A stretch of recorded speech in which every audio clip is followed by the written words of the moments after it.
හොඳයි. ඉතින් අද අපි සංඥා භාෂාවේ ඉංග්‍රීසි හෝඩිය ඉගෙන ගන්නයි යන්නේ. ඔන්න.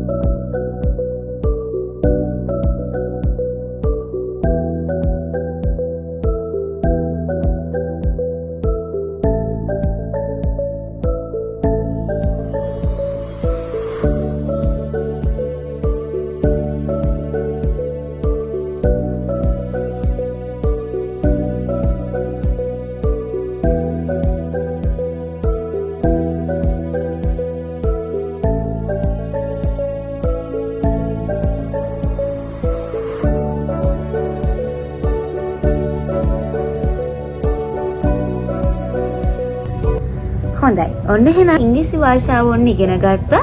ඉතින් මේකෙන් පුළුවන් අපිට අපේ නම් කියන්න. හරි?